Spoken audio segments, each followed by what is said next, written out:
memperhatikan Al-Quran itu sangat kemuliaannya buat kita. Semakin banyak perhatikan Al-Quran, semakin manfaatnya buat kita. Contoh, ayat Al-Kursi, satu ayat. Rasulullah SAW bersabda, "Man qara'a ayat Al-Kursi dubura kulli salatin laysa bainahu wa bainal jannati illa an yamut." Barang siapa yang membaca ayat Al-Kursi setiap habis salat fardu, tidak ada sesuatu yang mampu menghalanginya masuk surga.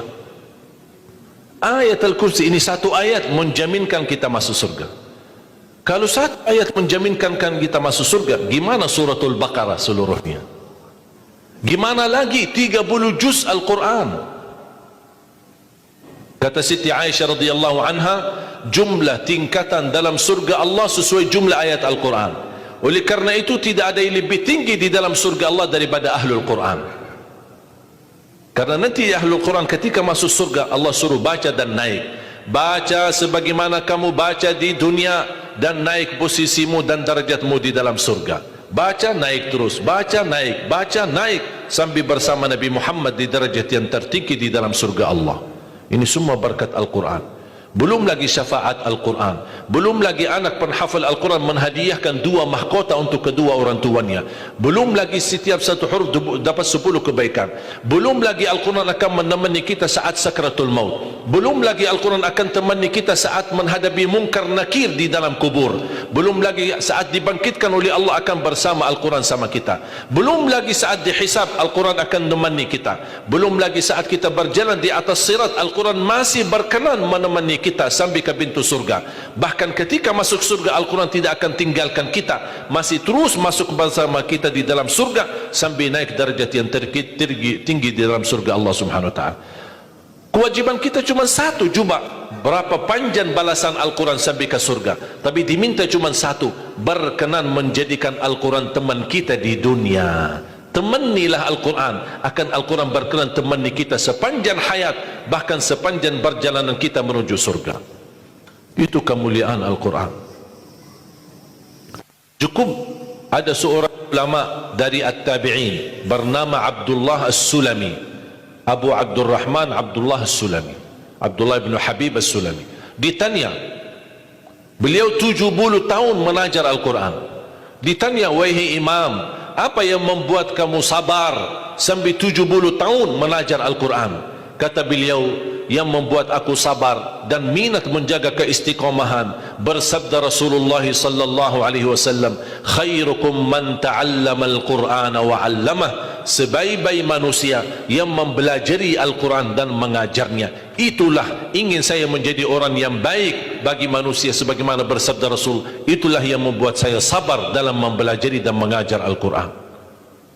Siapa yang tidak mau jadi manusia yang terbaik menurut Rasulullah sallallahu alaihi wasallam? Itulah bersama Al-Quran.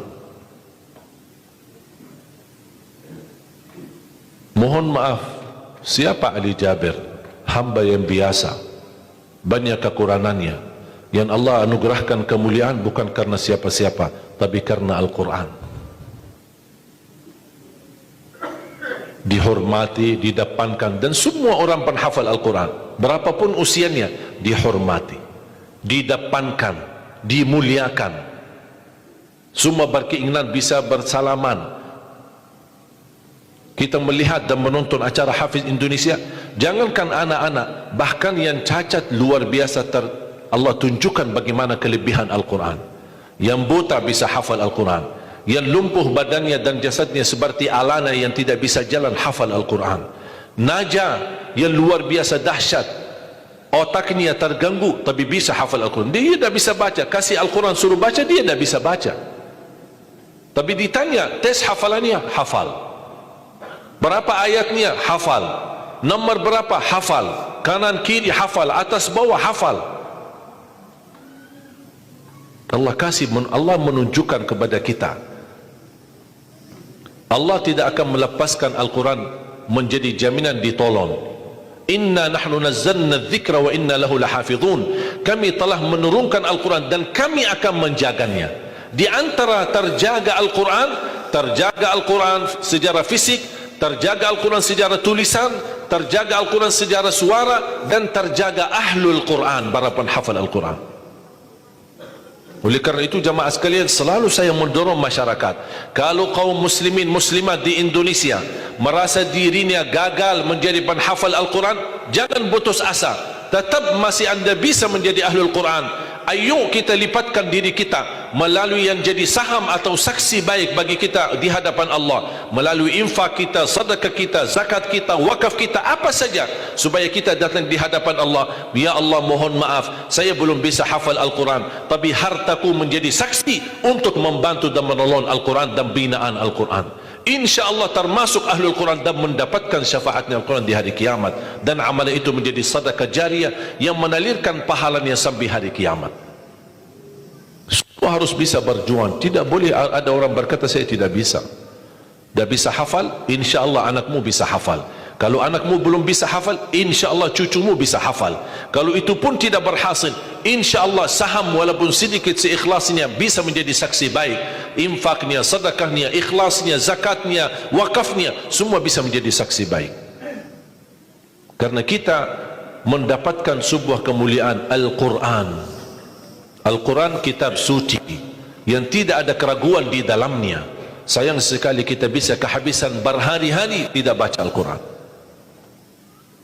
Saya harap insya Allah mulai hari ini kita komitmen untuk khatam Al-Quran. Siap?